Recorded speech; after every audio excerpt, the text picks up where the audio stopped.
Welcome to our continued discussion of the 1960s, and now we're going to move also into the 1970s. We saw previously the civil rights movement for blacks in the U.S., and now this led to similar efforts seeking equality for other minorities in the United States. This would include women, gays, Native Americans, as well as Hispanics. Now, many parents were shocked by the behavior of their children and other people's children's. This youth revolt really shocked people who had grown up thinking that they had to have great respect for their parents and deference to institutions. What came to symbolize the youth revolt initially was the British rock and roll group, the Beatles, and what was then considered really long hair. By today's standards, it certainly wouldn't be long hair. And their music, parents, not all, but most parents called it electronic noise. And they said it was not the proper music. There's a short video of 1 minute or so in the module, just reminds you sort of what the Beatles looked like. And look at their haircuts. By today's standards, we certainly wouldn't consider that extremely long. Also, the youth started to wear jeans. Now, I know jeans now, nobody thinks twice about them. Designer jeans can cost several $100s, and I guess the latest craze are the jeans with holes in them. I think they're called distressed jeans. People pay good money to have those pre-distressed where they buy them. But jeans were a symbol of revolt because jeans is, as we all know, it's a heavy denim fabric, and it was only worn by farmers. Farmers wore jeans because they were out in the fields and they didn't want thorns to tear through their pants, tearing the pants, and then scratching their legs. So, but the hippies, we'll talk more about the hippies in a minute. They were largely from initially wealthy families, had grown up with money, often gone to the very best universities, had traveled to Europe on summer vacations, and part of their counterculture movement was to wear the clothing of the poor, and for this they took jeans. And so the jeans that you now may spend $100, $200 for were sort of to symbolize the clothing worn by the poor. There was a huge increase in illegal drugs. It became much more public. Many hippies in demonstrations would smoke pot or marijuana, which shocked the parents, many more conservative people. There were radical politics on campuses, with students taking over administration buildings, in some cases burning down certain classrooms where the military had classes under the Reserve Officers Training Program, or ROTC, burning down those buildings, or just burning down buildings and causing violence.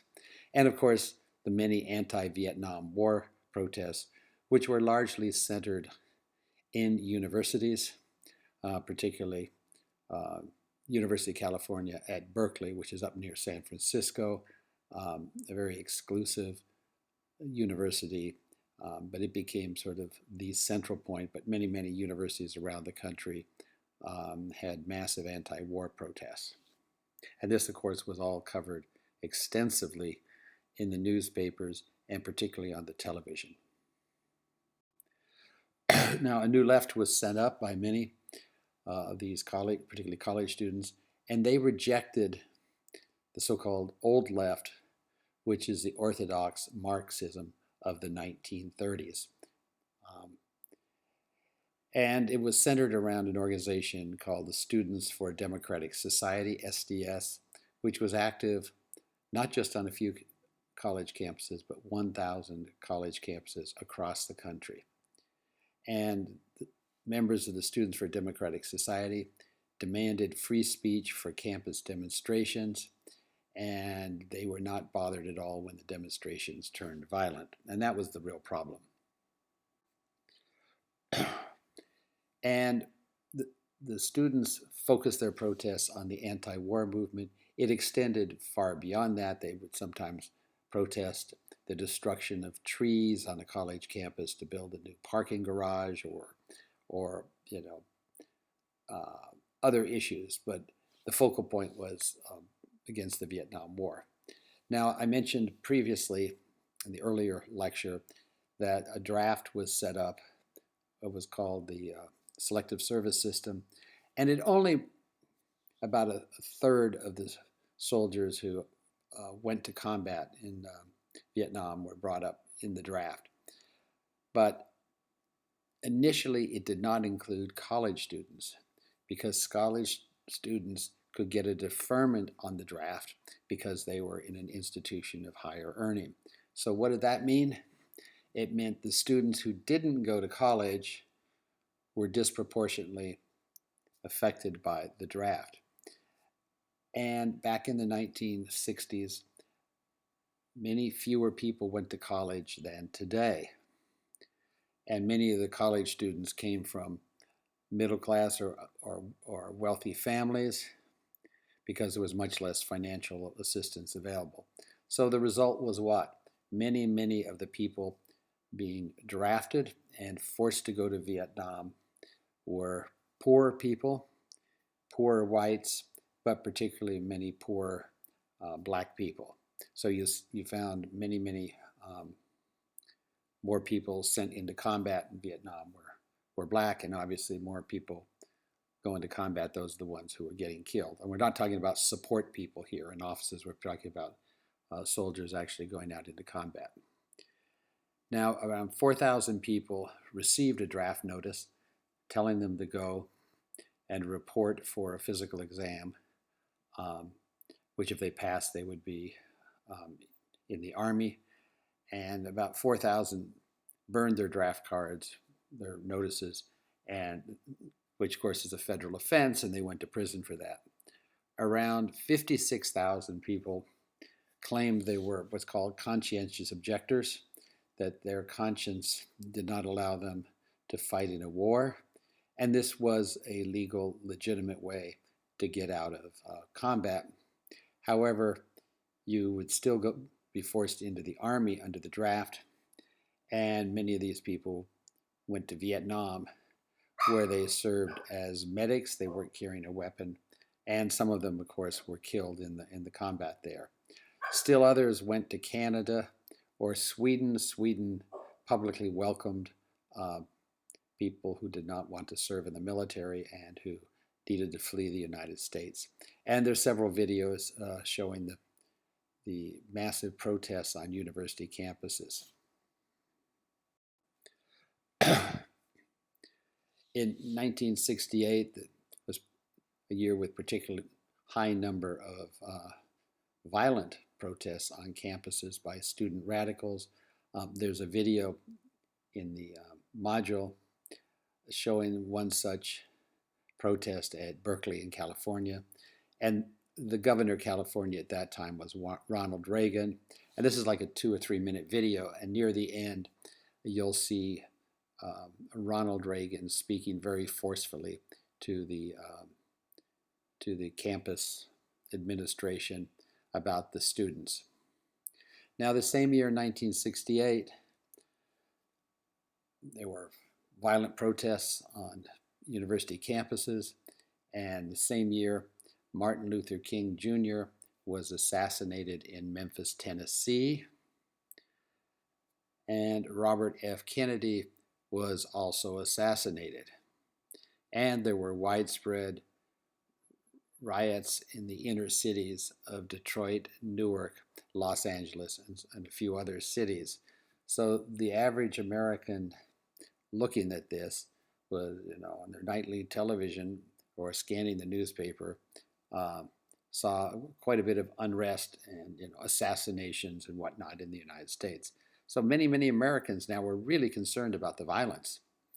This violence, and it's safe to say they hated the student radicals that they saw on the television news. And of course, now these student radicals they saw on the news did not represent the majority of American college students, but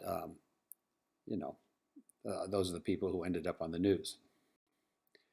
Now, Vice President Spiro Agnew, who was Nixon's vice president, called the student protesters, quote, impotent snobs who characterize themselves as intellectuals. And Richard Nixon himself, as president, of course, said what was happening in the universities was the first major skirmish in a revolutionary struggle to seize the universities and, by extension, try and seize control of society. Now let's just take a minute and look at the so-called counterculture. This is sort of the hippie flower children culture of the 60s. It wasn't just political. We've talked the last few minutes about the political aspects. It was an entire lifestyle. They called themselves the flower children, the hippies. They rejected what they saw as society's focus on pursuing wealth, fame, and careers. And the irony is that many of these hippies came from very wealthy families themselves. They grew up with wealth, but they decided to have this alternative lifestyle. And many were very well educated. And their slogan was "Make love, not war." They were clearly against the Vietnam War. They endorsed widespread use of illegal drugs, not just marijuana or pot, but much stronger drugs up to heroin. Some went off and lived in communes in the countryside, and they started having huge outdoor rock and roll concerts. Okay, this is the cover of Time magazine, 1967 issue, and it says up at the corner, "The hippies' philosophy of a subculture." Now, not all of these people obviously were violent. Many were very nice people.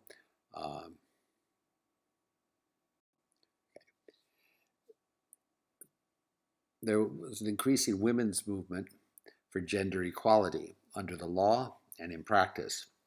However, most women, according to public opinion surveys, did not view this really as a major issue or even desirable in the 1960s.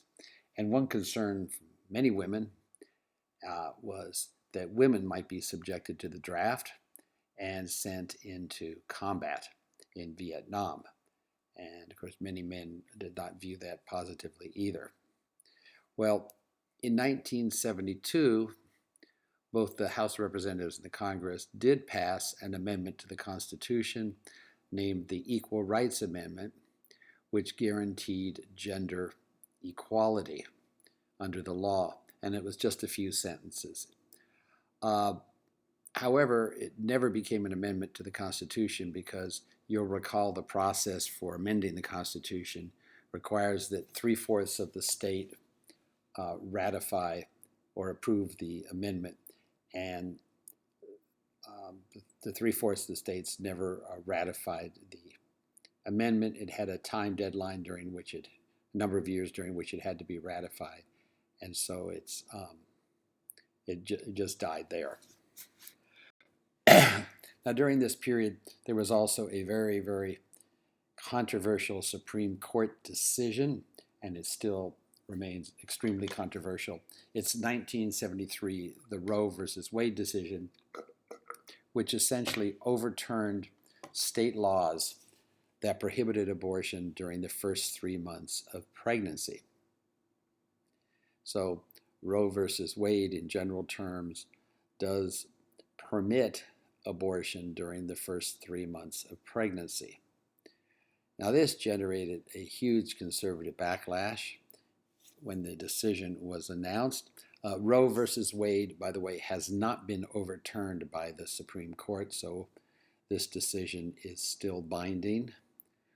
And the right to life movement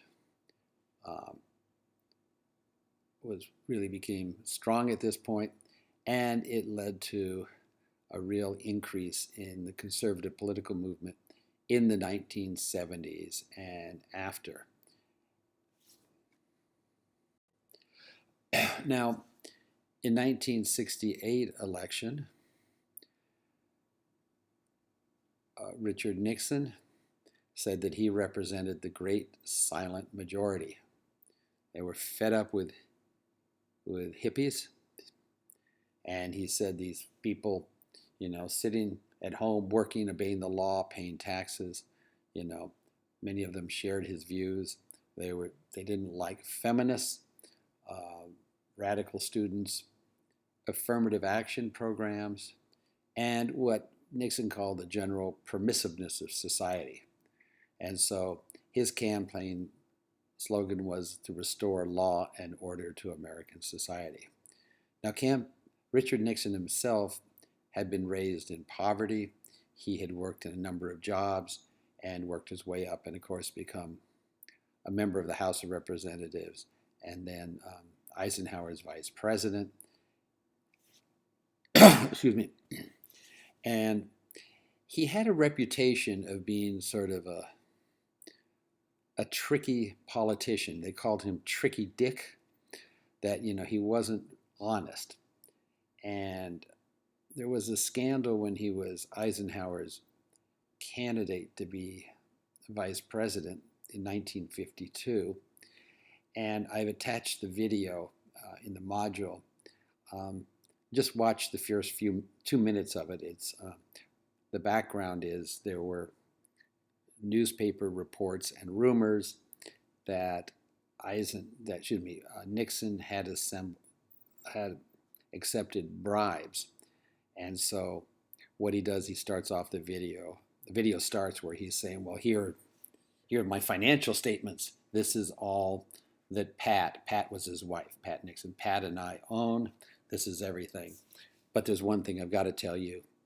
One of my supporters did send me this cute little dog, and I took the dog home, and the kids loved it, and we called the dog Checkers. And I don't care what you say, we're not returning Checkers." And then he said, his wife has a good Republican cloth coat. In other words, she doesn't have a mink coat. Women during the 1950s and 60s often wore mink coats, and by saying she had a plain Republican cloth coat. Well, I can't explain this as well as Nixon. You got to watch that video. Watch the first 2 minutes. And he got out of that mess because Eisenhower had doubts about having Nixon as his vice presidential candidate, but after this speech, he accepted them. So here we are in 1968. The South now really became Republican. Nixon won over the Southern Democrats. The whites in the South were largely Democrats, and they were upset by several things. The busing under the civil rights movement, where children, poor black children, were bused from a poor area to a better school in a white area, but also some white children were forced to take a bus every morning and go into a poor area with largely black schools. The goal was to reduce the racial imbalance in the schools. Many whites were, particularly in the South, were upset with affirmative action programs for hiring and promotion, and this particularly upset firefighters because they had served longer and they felt it was unfair, and the general affirmative action for government contracts, which still exists to this day. The federal government, by law, has a 10% set aside. 10% of federal government contracts must go to companies owned by minorities or women. And then many whites were just, particularly in the South, they were more conservative. They were really upset with the whole hippie culture. There wasn't much of it in the South, but they certainly saw it on television. And the growing social welfare programs, such as Medicare. And the South became more important politically because of the huge increase in its population. The South grew, the population of the South, at twice the national average from 1970 to 1920. There are a couple of factors for that. A major one was air conditioning. Those of us who live here in Houston can certainly appreciate air conditioning, which most of us have on every day, sort of for 6 months of the year. Um, and not many, particularly middle class, wealthy people wanted to move south without air conditioning, and that particularly applies to companies. Um, in the late 1960s, many of the major U.S. oil companies moved their corporate headquarters from New York City to Houston. I know I was a kid then, and we lived outside New York City in the state of Connecticut. My dad worked for Shell Oil. He worked in New York City. And my dad and tens of thousands of Shell Oil sort of managers were moved to Houston. And Shell Oil's U.S. headquarters is still in Houston. And ExxonMobil did it. I mean, many, many companies did. And that would not have happened, obviously, without air conditioning, because you can't have high-rise buildings like we have in downtown Houston or the Galleria without air conditioning. Also, the South had, on average, much lower taxes. Of course, in Texas, we have no state income tax, but other states do. But not only the income tax, but the property taxes. The governments are generally much more pro-business. There are few labor unions in the South, and local governments in the South, both states and cities, often have incentives to attract companies. And if you look at the foreign car assembly plants in the United States, whether it's Mercedes, Toyota, Nissan, the majority of them are in southern states, and it's exactly for this reason. And of course, why would you want Nissan or Toyota to have an assembly plant in your state? Well, it brings in lots of taxes. Over the long term, it brings greater employment for your population. So the Republicans really started to take over what had been the solid Democratic South. And this was really the greatest change in American politics since Franklin Delano Roosevelt's election in 1932. Now we'll go back to Vietnam. The goal in Vietnam was really to diffuse Cold War tensions with détente. Détente is a French word which means to relax the tension, and it comes from the sport of archery, where you have a bow and arrow, and you pull up the string on the bow back, and when you're ready to shoot the arrow. But if you let up on that tension and just hold the bow and arrow pointing at your opponent, but you don't have any tension on the string, that's in French, in archery, called détente. And what it came to mean was peaceful coexistence between the United States, the Soviets, and the Chinese. We're not allies, we're not on friendly terms, but we want to reduce the tensions. And this was the great, great goal here. And Nixon, of course, had wanted peace for honor with the U.S. military in Vietnam. He wanted to sharply reduce the number of U.S. troops from over 500,000, and that was done by 1973. There were only 50,000 U.S. troops in Vietnam. That's about 10% of how many were there a few years before. And this program went by the long and difficult to pronounce name of it's hard to pronounce, Vietnamization. In other words, turn the Vietnam War over to the South Vietnamese government, because after all, the U.S. was there to support the South Vietnamese government. Then the draft became a lottery where you had a number. They did away with deferments for college students, but it depended on your birth date.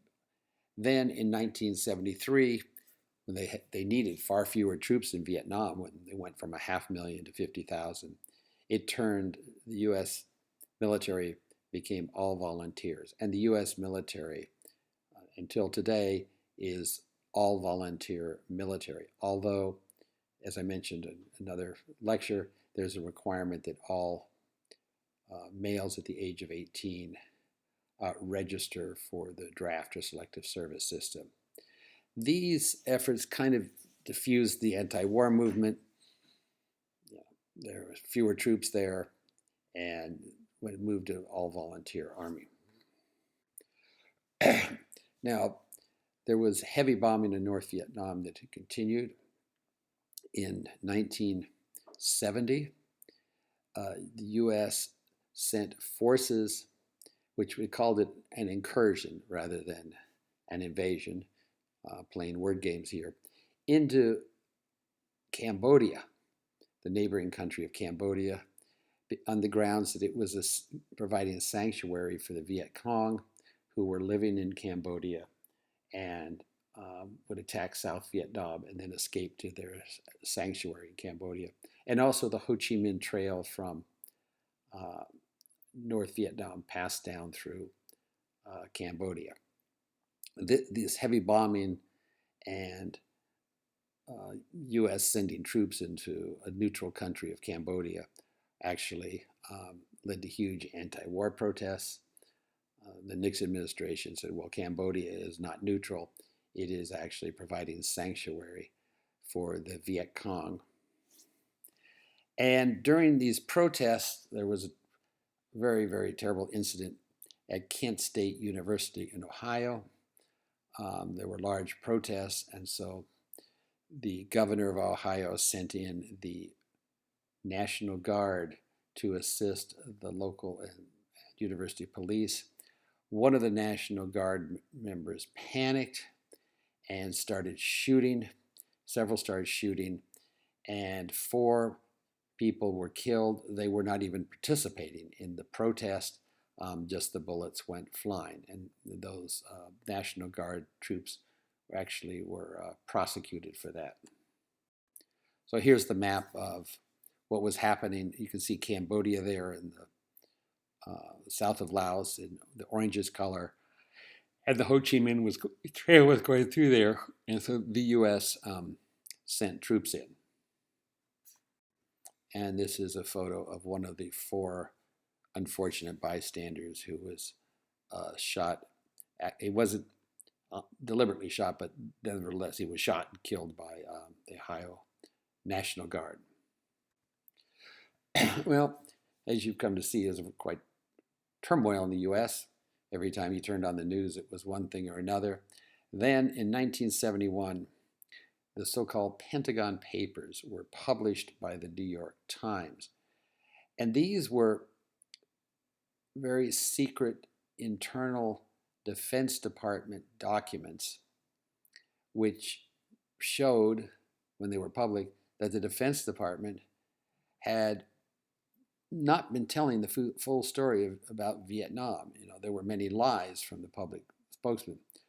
These documents were released by a Defense Department analyst by the name of Daniel Ellsberg, who started off very pro the U.S. intervention in Vietnam. He was working on a project to document the history, and as he came across more and more documents, he became quite concerned that the public information being provided was not accurate, and he gave these documents to the New York Times newspaper, which decided to publish them. It claimed it was in the interest of the citizens of the U.S., even though the documents were clearly secret. And this is the cover of Time magazine. Again, I keep showing you Time magazine and Life because these were major, major publications at the time. Pentagon Papers, The Secret War. And this led to great distrust of the U.S. military among many Americans. And others, however, harshly criticized the New York Times for publishing secret documents. So you have a real split and polarization in U.S. society. Well, finally in 1973, there was a peace agreement in Vietnam. So the U.S. withdrew all its troops. They're called the Paris Peace Accords because the agreement was signed in Paris. However, 2 years later in 1975, North Vietnam invaded South Vietnam in violation of the accord or the peace treaty. Now, it's very significant that the United States did nothing, even though the United States had assured South Vietnam that it would respond with, quote, full force under such circumstances. But the president thought that the U.S. public did not want to get involved in the South Vietnam again. It was like a swamp or a quagmire, and so the U.S. just sat back while North Vietnam invaded South Vietnam. And of course, the Viet Cong, the South Vietnamese communists, rose up also. Well, the result was about 500,000 South Vietnamese became refugees in the United States.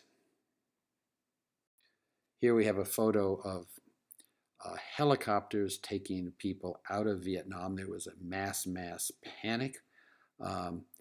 And, these may be people who'd worked for the South Vietnamese government, who'd worked for the U.S. military, or who had, whatever reason to fear for safety. They didn't want to live in communism, and they were leaving.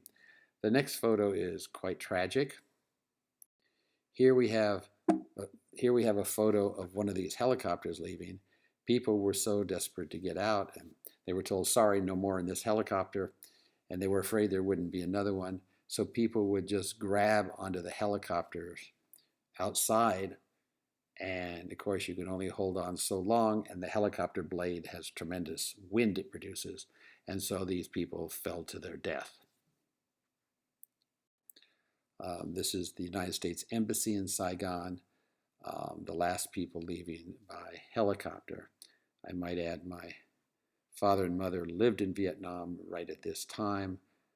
They weren't working for the U.S. government or U.S. military. My father was in the private sector there, and he and my mother left on a helicopter about at this time.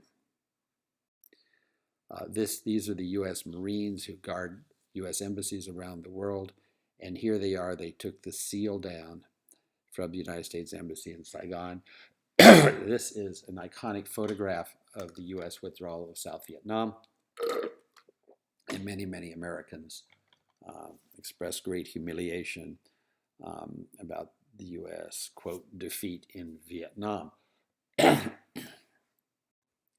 after the North Vietnamese communists, along with the Viet Cong, who were South Vietnamese, overtook the country, they took about 400,000 South Vietnamese who had worked with the South Vietnamese government or with the United States and jailed them in so-called re-education camps to educate them to communism. And many of those who went there died from the poor conditions or mistreatment. An additional 200,000 to 400,000 Vietnamese, this is an incredible number, were called boat people. And these were people who got on boats, little fishing boats or whatever, trying to sail out of Vietnam to a nearby country. Well, there's no country that near, and they were on the ocean. And so the United Nations, international organization, estimates about 200,000 to 400,000 of these so-called boat people died at sea. And of course, they were never found. Sometimes parts of their boats were found. Meanwhile, in neighboring Cambodia, the Khmer Rouge, which was a hardline communist party, took control. And in a country of 8 million people, it killed approximately 2 million to 3 million to eliminate anyone that they considered was not communist. So these would be people who owned small stores, small landowners, etc., etc. So about a quarter of the population or more was killed in Cambodia.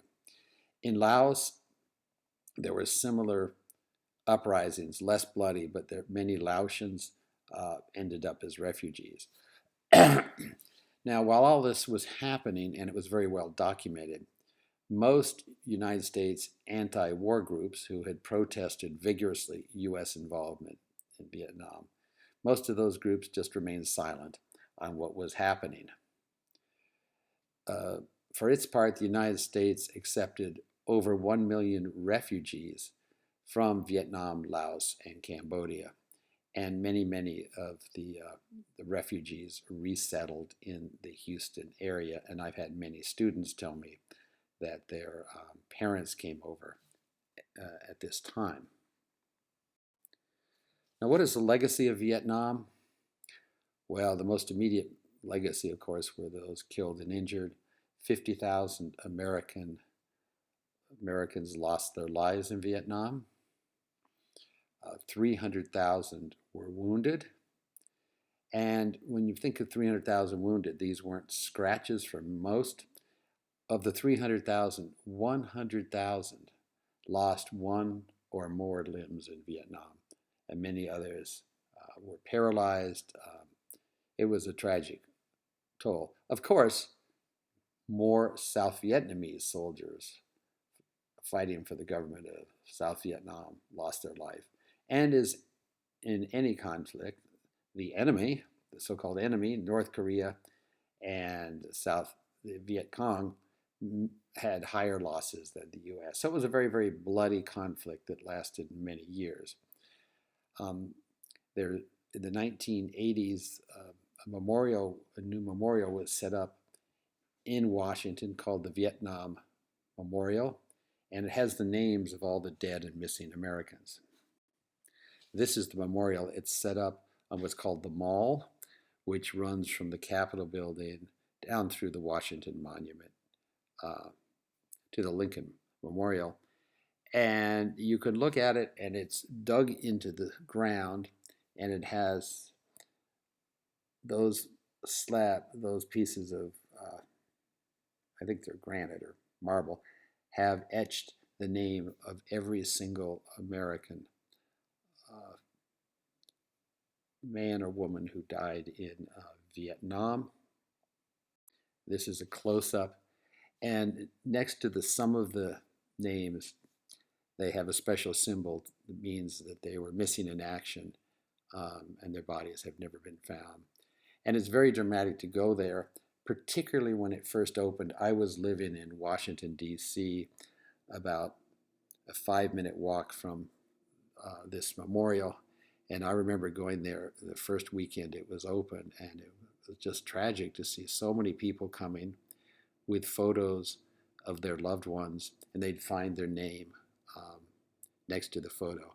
But even today, you go there and you'll see people leave flowers or something or for people. And here we have two people someone pointing out the name of a friend or a loved one on the wall. And it really brings home the impact of war. When you look at each of these names, each of these people had obviously families and friends. It's a tremendous number of lives lost. It means much more than just seeing the figure 58,000. Now, the Vietnam War, did not lead to the spread of communism beyond Indochina. And so the domino theory did not come into play here. It wasn't like Bangladesh then became communist, then Indonesia and the Philippines, et cetera, et cetera. It was a very controversial war. It polarized Americans, and it was probably one of the defining political life events for most baby boomers, that whole generation. Many went to Vietnam, served in the military, or they were involved in protests against Vietnam, or there weren't really pro-Vietnam protests, but there were many people who disliked the anti-war protests, thought that it was not patriotic, and it was favored the communists. And it's safe to say respect for the military declined over the course of the Vietnam War, particularly when there were widespread news reports of several major U.S. atrocities, such as the village of My Lai, where an American officer told the media, well, we had to destroy the village to save it. Helicopters flew overhead with machine guns going, and innocent women and children were killed. And so there was less respect for the military generally over this period. And in fact, the poor soldiers returning from Vietnam were not treated as heroes in general. Obviously, they were by their family members and their loved ones, but they returned to a country very hostile in general about the war. Even people who were not war protesters would scratch their head and say, I don't know why we're there. Why did we go in the first place? Because it had been going on so long and it wasn't clear cut like World War II. For Americans, they'd look back at World War II and they'd say, well, the Japanese Pearl Harbor, it was obvious, Hitler, Nazism had to be stopped once the U.S. got involved. But the soldiers came back, and I had friends who served in Vietnam, and I can say they came back and they were quite disillusioned.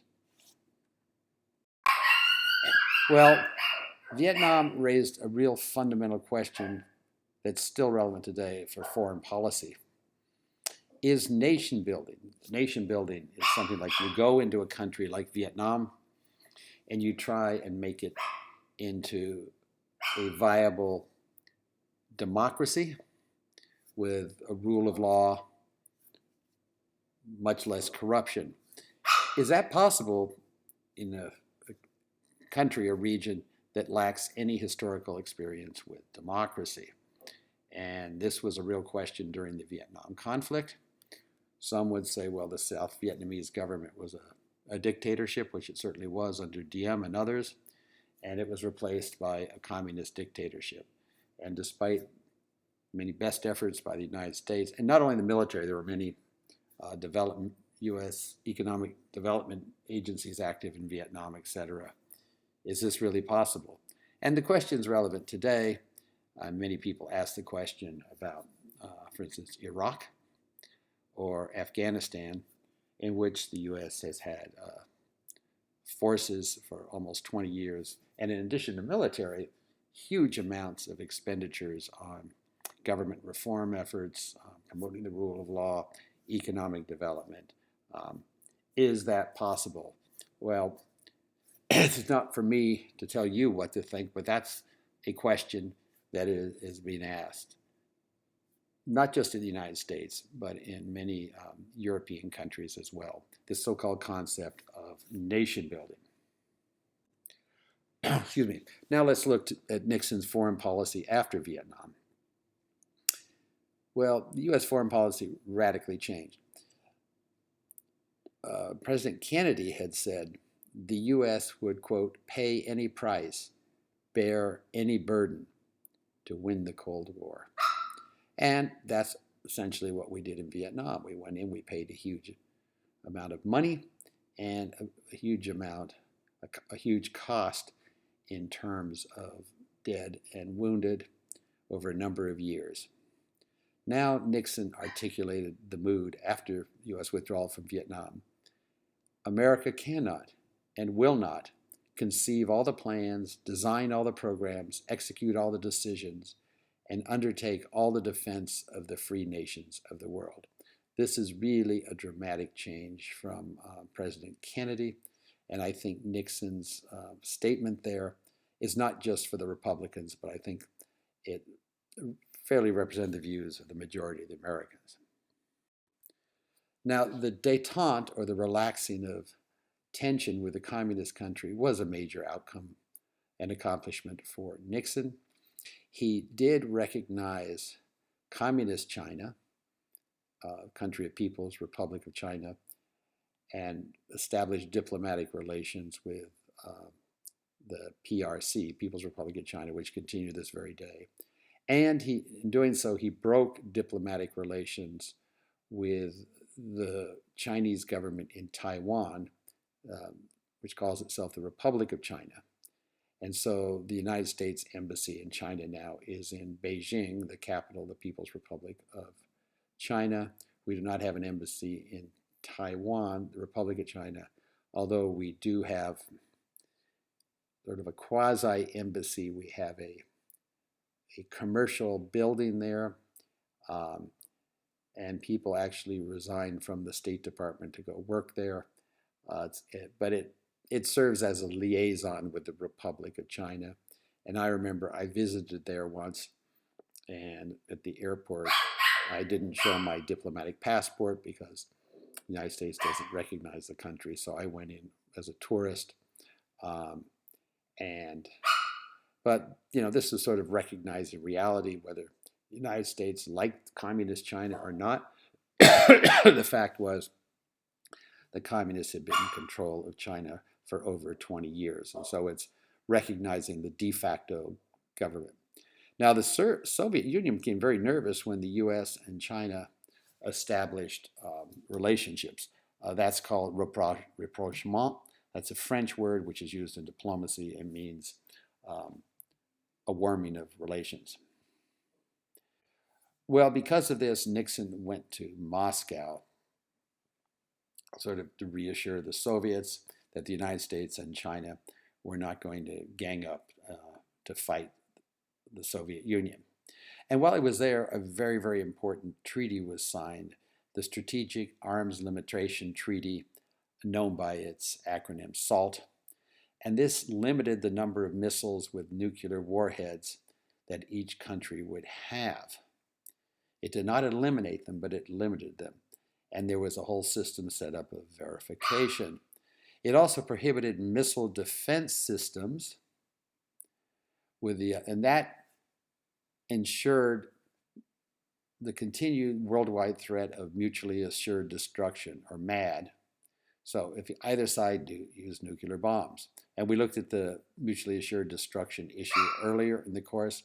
And what this meant was if the Soviets started sending missiles at us, or we started sending them at them, with no defense system, it would force the other side to retaliate with massive strikes.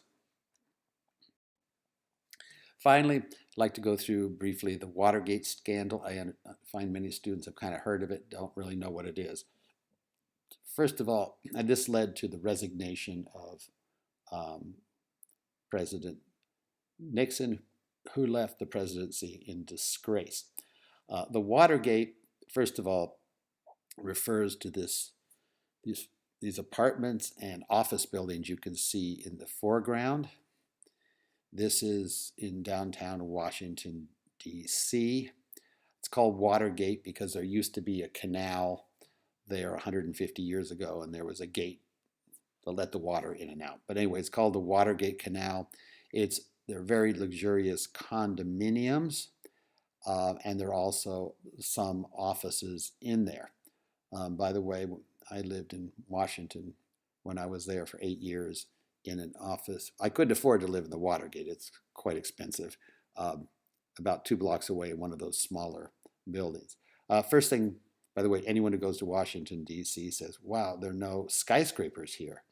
They're shocked. There are more tall buildings in Galleria. There are none in Washington, D.C., and that's because there's a law that prohibits the construction of any building higher than the Capitol building. So this is as high as the buildings are in Washington, D.C., which again surprises many visitors. They're expecting something like New York City or something. So this is the Watergate building where this scandal started. Now, in 1972, Richard Nixon ran for re-election, and his opponent was a Democrat, George McGovern, who was very, very liberal, very left-wing, and he was anti-war. And the 1972 election led to a huge, huge victory for Richard Nixon.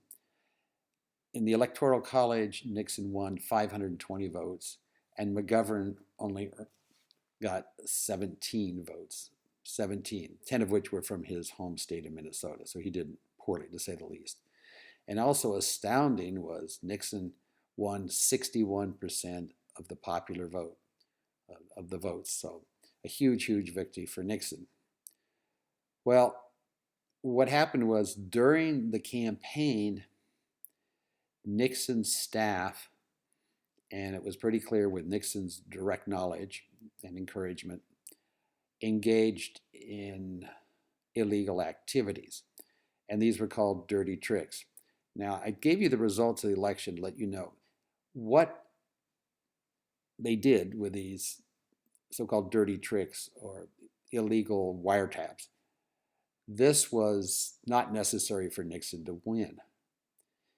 He had such a huge margin of victory, this had no impact on his uh, ability to get votes. But it happened, and after it came out and they had investigations, we'll see in a minute, it led to him resigning the presidency. So what Nixon to the very end denied his direct involvement, but it was pretty clear he was involved or knew of it. So Nixon's senior advisors had ordered, well, first of all, excuse me, President Nixon himself, we know, had ordered illegal wiretaps on opponents. Wiretap is a phrase from when they had normal telephones with lines and you tap into the wire to listen. So a wiretap is still used today by the legal community, and that means listening to opponents. So Nixon didn't trust people, and so for political appointment, he ordered phones be intercepted, phone calls or whatever. And he even did that for his own aides in his own office. He wanted to hear what they were saying privately to other people to make sure they were loyal to him. He also tried to have the Internal Revenue Service, the tax people, intimidate political enemies by, by reviewing their tax returns. The head of the Internal Revenue Service refused to do this on political grounds. And as I mentioned, all this wasn't necessary to win the election, but it was sort of Nixon's personality. He didn't trust people. Well, very briefly, 5 men were caught one evening trying to break into the Democratic National Committee headquarters in the Watergate building I showed you. The security guard was going around, walking through the halls, just making sure the doors were locked, and he noticed one door was open and tape had been put around the door so it couldn't lock. Well, he immediately called the Washington, D.C. police. They came and they arrested 5 men. Well, as they were arrested, they found that several of them were former CIA officers, and one was working for Nixon's campaign. And these people who were arrested had identification, and one of them had his business card as working for Nixon's campaign. Well, President Nixon immediately made a public statement saying he didn't know anything about this. This was terrible. This is, someone breaking into the Democratic Party headquarters. This is outrageous, et cetera, and denied involvement. However, it turned out later there was evidence that he tried to cover up his involvement. He actually paid these 5 burglars tremendous amounts of money to buy their silence, and Nixon, tried to block the FBI investigating this. Well, there was a long 2-year public investigation, with some people claiming Nixon himself was directly involved. And every evening you turned in the news, they would talk about the latest. It was in the newspapers. And this went on for 2 years. Now, during this 2-year period, Nixon's vice president, Spiro Agnew, was forced to resign because he had accepted bribes from contractors, not while he was vice president, but while he was governor, before he was vice president. So people were beginning to lose a lot of faith in their government. You have a major investigation trying to see if President Nixon himself was involved in the break-in of the headquarters of the Democratic Party. And then Spiro Agnew was actually convicted for accepting bribes before he was vice president. So when Spiro Agnew resigned, there was a vacancy, and under law, Nixon was able to select the person to be vice president, and he chose Representative Ford, who was in the House of Representatives, to be the vice president. So it turned out during the investigation, someone mentioned, President Nixon doesn't trust people, so we have tape recorders in his office, in the Oval Office. And so they're tapes of all conversations. Well, during the investigation, the investigators asked to have access to the tapes because there could be evidence there.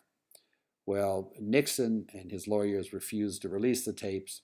This all went to the U.S. Supreme Court, and the U.S. Supreme Court, in a major decision, said that the tapes had to be released to the prosecutors. Well, they were finally released, but when they were released, all of a sudden there was an 18-minute gap during a conversation that apparently had to do with covering up the arrest of the burglars at the Democratic National Headquarters. So this time we got a Newsweek. Here we have the Nixon tapes. This was like the story for 2 years, and here we have like an old-fashioned tape recorder. And here's the actual tape recorder that was used in his office. Well, this became a very political issue. People started putting bumper stickers on their cars or wearing buttons, and this one says, "Erase Nixon, not the tapes. Impeachment now."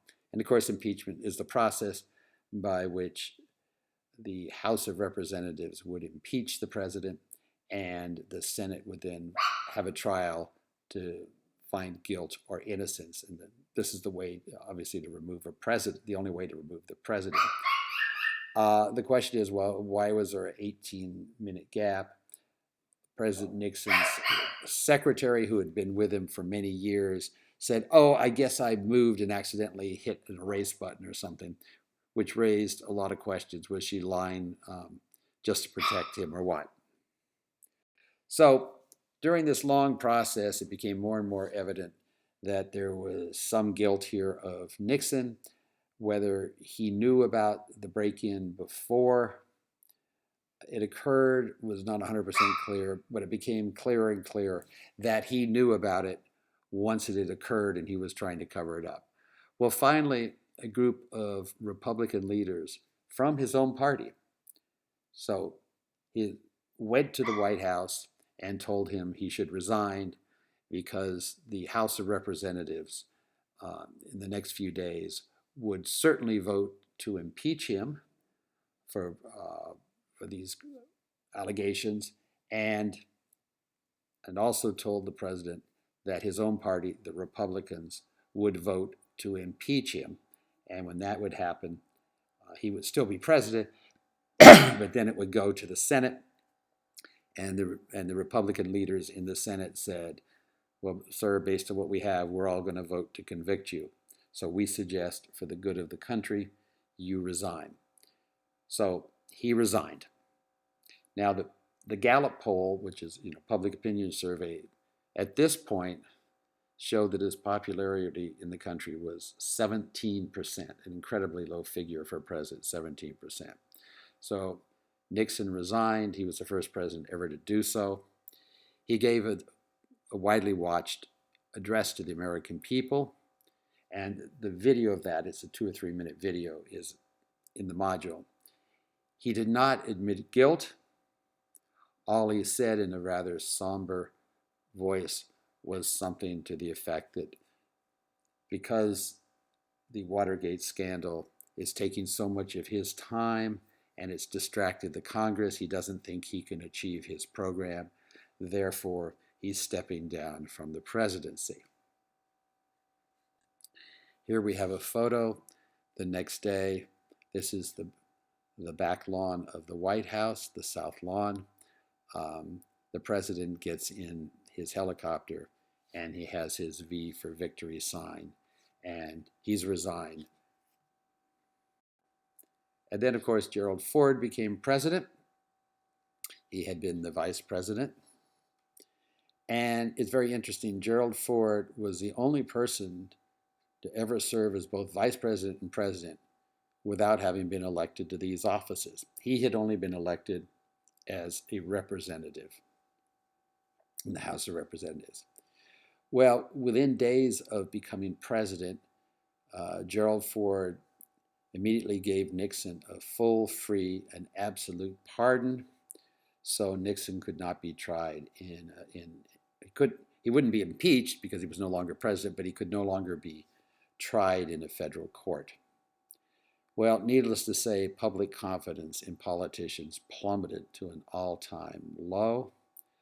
I remember at this point I was in graduate school, and I and my friends would throw up our arms and say, this is just, incredible. We had Vice President Agnew had to resign because he was involved in corruption. And now we had the President of the United States who was pretty clearly involved either in the break-in or the cover-up. And, these are all a bunch of lying politicians. That was the general mood in the country. So the country was really ready for a change. They wanted someone who hadn't been involved in politics. They were sick and tired, generally, of politicians. They wanted someone with no Washington experience. So, 1976, Gerald Ford continued to serve out Nixon's term, and Jimmy Carter, a Democrat from a governor of Georgia, won. He narrowly beat Ford, but during the campaign, Jimmy Carter really emphasized he was not a typical politician who'd served years in Washington. He wasn't corrupt. He was a political outsider. In fact, he'd never been to Washington except as a tourist, and this really appealed to Americans who were tired of traditional politicians. Moreover, Jimmy Carter really emphasized his religion.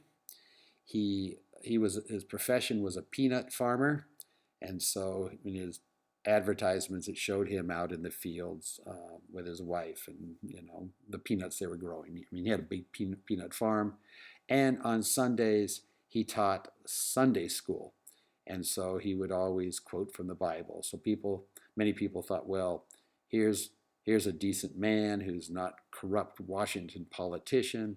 He'd only been the governor of Georgia, not a career politician. And this was very, very appealing to Americans who were tired of the traditional politicians.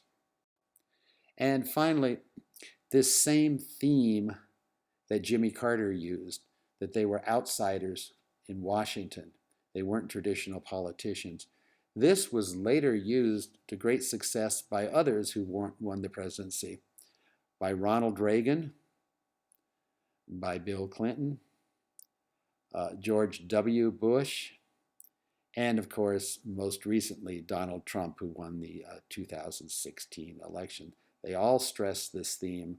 They were not professional politicians. They had not served in Washington, and therefore vote for me. Okay, this is the end of this lecture. Thank you very much.